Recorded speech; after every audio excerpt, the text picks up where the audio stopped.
ব্যাপারে, বাঙালিদের ব্যাপারে ঘৃণা ছড়াচ্ছে। এটার পিছনে আসলে কারা কাজ করেছে? এক সময় এরকম ছিল না, বাঙালি উপজাতি সবাই একসাথে কাঁধে কাঁধ রেখে চলতো, সবাই বাংলাদেশি হিসেবে নিজেকে স্বীকার করতো, মেনে নিত। কিন্তু হঠাৎ করে কেন আজকে এই জাতিগত বিদ্বেষ ছড়ানো হচ্ছে? বাঙালিদেরকে কেন ছেটালার বলা হচ্ছে?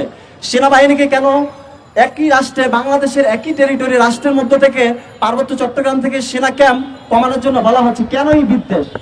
আমরা দেখেছি যে ছড়ানো এবং পার্বত্য চট্টগ্রামকে নিয়ে আলাদা একটা রাষ্ট্র করার যে ষড়যন্ত্র করছে, তার বিরুদ্ধে আমরা দেখতে পাচ্ছি উপজাতিদের পাশাপাশি কিছু সন্ত্রাসী উপজাতি গোষ্ঠীর পাশাপাশি দুইটা রাষ্ট্রের সরাসরি সম্পৃক্ততা আমরা পেয়েছি। এর মধ্যে এক নাম্বার হচ্ছে ভারত, দুই নাম্বার হচ্ছে আমেরিকা। আপনারা দেখেছেন গত কয়েকদিন যাবৎ ভারত থেকে বিভিন্ন ত্রিপুরা, ভারতীয় চাকমা যারা আছে, ভারতীয় মারমা যারা আছে, তারা আমাদের পার্বত্য চট্টগ্রামে যে সকল উপজাতি আছে তাদের উস্কানি দিচ্ছে, অস্ত্র হাতে নিতে বলছে এবং সরাসরি মোদীকে বলছে এইখানে হস্তক্ষেপ করে পার্বত্য চট্টগ্রামকে অষ্টম সিস্টেম বানানোর জন্য। একইভাবে আমরা দেখতে পাচ্ছি আমেরিকার বাংলাদেশে যারা আছে তারা এই পার্বত্য চট্টগ্রাম বিষয়ক যে উপদেষ্টা আছে তার সাথে সাক্ষাৎ করে সরাসরি উপজাতিদেরকে আদিবাসী বলে সম্বোধন করছে এবং তারা বলছে, আমেরিকা বলছে যে এই আদিবাসী দাবির প্রতি আমাদের সমর্থন আছে। এখন বাংলাদেশের সংবিধানে কিন্তু আদিবাসী নাই, জুম্ম শব্দ নাই, বাঙালিদেরকে সেটেলার বলা যাবে এটাও কিন্তু নাই। এই শব্দগুলো সরাসরি দেশ বিরোধী এবং সংবিধান বিরোধী। এই যে তাদেরকে আদিবাসী বলা হচ্ছে, আদিবাসী বললে সমস্যাটা এর আগে আমরা বলেছি, আরেকটু বলতে চাই, সেটা হচ্ছে জাতিসংঘের যে 2007 সালের ঘোষণাপত্র আছে এবং ILO কনভেনশন আছে, সেখানে কিন্তু বলা আছে যদি কেউ আদিবাসী হয় তাহলে তারা সেলফ ডিটারমিনেশন অধিকার তাদেরকে দিতে হবে। সেলফ ডিটারমিনেশন কি? আত্মনিয়ন্ত্রণের অধিকার। আত্মনিয়ন্ত্রণ বলতে কি সেখানে ব্যাখ্যা করা আছে, তারা যদি স্বায়ত্তশাসন চায় ওই আদিবাসীরা স্বায়ত্তশাসন দিতে হবে। তারা যদি আলাদা ন্যাশনালিটি, আলাদা জাতীয়তা চায়, আলাদা জাতীয়তা দিতে হবে। তারা যদি ভূমির মালিকানা চায় ওই অঞ্চলের পুরো ভূমির মালিকানা তাদেরকে দিতে হবে। তারা যদি স্বাধীনতা চায় তাদেরকে স্বাধীনতা দিতে হবে। এখন আদিবাসী বলে যদি স্বীকৃতি দেওয়া হয় তাদেরকে এই অধিকারগুলো কিন্তু আন্তর্জাতিক নীতিমালা অনুযায়ী তারা এটা পাবে। এখন কথা হলো তারা কি আদিবাসী? তারা তো আদিবাসী না। তারা এই দেশে 100, 200, 300 বছর আগে, তারা 100, 200 বছর, 300 বছর আগে মিয়ানমার থেকে, ভারত থেকে, কম্বোডিয়া থেকে, তিব্বত থেকে, বিভিন্ন জায়গা থেকে এখানে শরণার্থী হয়ে তারা এখানে এসেছিল। আসার পরে আমরা তাদেরকে জায়গা দিয়েছিলাম, আশ্রয় দিয়েছিলাম।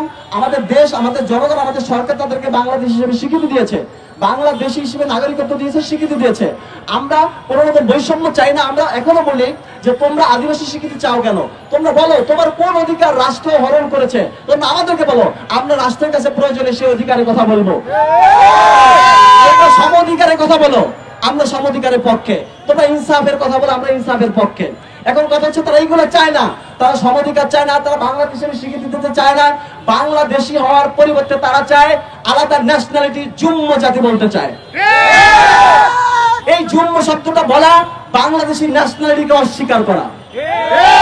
একইভাবে তারা ক্ষুদ্র নৃগোষ্ঠী বলে, এটা আমাদের অপমান করা হচ্ছে। ক্ষুদ্র নৃগোষ্ঠী মানে সংখ্যায় কম যারা, তারা তো সংখ্যা অনেক কম, বাংলাদেশের 1% না, বাংলাদেশের বিভিন্ন জাতিগোষ্ঠীর মধ্যে 1% না। সেক্ষেত্রে অনেকে সংখ্যালঘু বলে, সংখ্যাগুরু বলে, এই শব্দগুলোতে তো খুব বেশি সমস্যা নাই। তাহলে ক্ষুদ্র নৃগোষ্ঠী কেন বলা যাবে না? তারা বলে বারবার বলে আদিবাসী বলতে হবে। তুমি বলো আমাকে বাংলাদেশি বলতে হবে, তুমি বলো আমাকে চাকমা বলতে হবে, তুমি বলো মারমা বলতে হবে, তুমি বলো পাহাড়ি বলতে হবে, আমরা বলবো, কোনো সমস্যা নেই। কিন্তু তোমরা যে বলো আদিবাসী স্বীকৃতি দিতে হবে, এই স্বীকৃতি কেন চাও? আমরা কি বাংলাদেশের সচেতন নাগরিক, ঢাকা বিশ্ববিদ্যালয়ের শিক্ষার্থীরা ঘাস খেয়ে বলা হয়েছি? তোমরা আদিবাসী স্বীকৃতি চাও কারণ তোমরা ভারত এবং আমেরিকার মদদে, সরাসরি ভারত এবং আমেরিকার মদদে পার্বত্য চট্টগ্রাম নিয়ে আলাদা একটা স্বাধীন রাষ্ট্র করতে চাও। আমরা ঢাকা বিশ্ববিদ্যালয়ের শিক্ষার্থীরা জীবিত থাকতে, আমাদের এক ফোঁটা রক্তবিন্দু থাকতে আমরা তোমাদের সেই কুমতলব পূরণ হতে দিব না। সংগ্রামী সাথী বন্ধুগণ, আজকের আমাদের যে 7 দফা, আমরা বাংলাদেশ সরকারের নিকট 7 দফা দাবি উপস্থাপন করব। আমাদের যে 7 দফা, প্রথম দফা হচ্ছে বাংলাদেশের উপজাতিদের সম্বোধনের ক্ষেত্রে আদিবাসী ও জুম্ম শব্দ ব্যবহার এবং বাংলাদেশের বাঙালিদের সম্বোধনে স্যাটেলার শব্দ ব্যবহারকে রাষ্ট্রদ্রোহিতা ঘোষণা করতে হবে। ব্যক্তি, NGO, মিশনারি কিংবা প্রতিষ্ঠান যারাই উপরোক্ত শব্দ ব্যবহার করবে তাদেরকে কালো তালিকাভুক্ত করে এদের বিরুদ্ধে শাস্তিযোগ্য আইনানুগ ব্যবস্থা নিতে হবে। কোন বিদেশি ওসব শব্দ ব্যবহার করলে আমাদের বাংলাদেশের পররাষ্ট্র মন্ত্রণালয়কে শক্তভাবে তার প্রতিবাদ জানাতে হবে এবং রাষ্ট্রের অভ্যন্তরীণ বিষয়ে হস্তক্ষেপ আখ্যা দিয়ে আন্তর্জাতিক আইন ও নীতিমালা অনুযায়ী তাদের বিরুদ্ধে যথাযথ পদক্ষেপ নিতে হবে। আমাদের 2 নম্বর দাবি হচ্ছে বাংলাদেশের অখণ্ডতা রক্ষায় পার্বত্য চট্টগ্রাম সহ দেশের সব অঞ্চলে সবার জন্য একই আইন প্রচলন ও কার্যকর করতে হবে। এজন্য অবশ্যই পার্বত্য চট্টগ্রাম শাসন বিধি 1900 বাতিল করতে হবে। আমাদের 3 নম্বর দাবি হচ্ছে ঢাকা বিশ্ববিদ্যালয় সহ দেশের সকল বিশ্ববিদ্যালয় ও সরকারি চাকরিতে উপজাতি কোটা বাতিল করতে হবে। পাহাড়ের বাঙালিদের বাদ দিয়ে উপজাতিদের জন্য কোটা রাখা মারাত্মক রকমের বৈষম্য বিরোধী আন্দোলনের ফসল নতুন বাংলাদেশে উপজাতি কোটা, এই বৈষম্যমূলক উপজাতি কোটা সম্পূর্ণ বাতিল করতে হবে।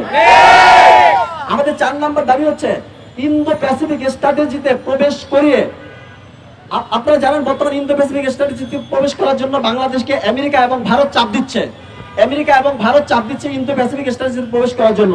আমাদের 4 নম্বর দাবি হচ্ছে ইন্দো প্যাসিফিক স্ট্র্যাটেজিতে প্রবেশ করিয়ে বাংলাদেশকে ভারত, আমেরিকা বনাম চীন দ্বন্দ্বের প্রক্সি স্টেট বা বলির পাঠা বানিয়ে পার্বত্য চট্টগ্রামকে আরো বেশি অস্থিতিশীলতা ও ঝুঁকির মুখে ফেলে দেয়া যাবে না। ইন্দো প্যাসিফিক স্ট্র্যাটেজির ক্ষেত্রে বাংলাদেশকে অবশ্যই নিরপেক্ষ ও ভারসাম্যমূলক ভূমিকা পালন করতে হবে। আমাদের 5 নম্বর দাবি হচ্ছে পার্বত্য সশস্ত্র সংগঠনগুলোকে বাংলাদেশের স্বরাষ্ট্র মন্ত্রণালয়ের সন্ত্রাসী সংগঠন হিসেবে তালিকাভুক্ত করে দ্রুত তাদের বিরুদ্ধে ব্যবস্থা নিতে হবে।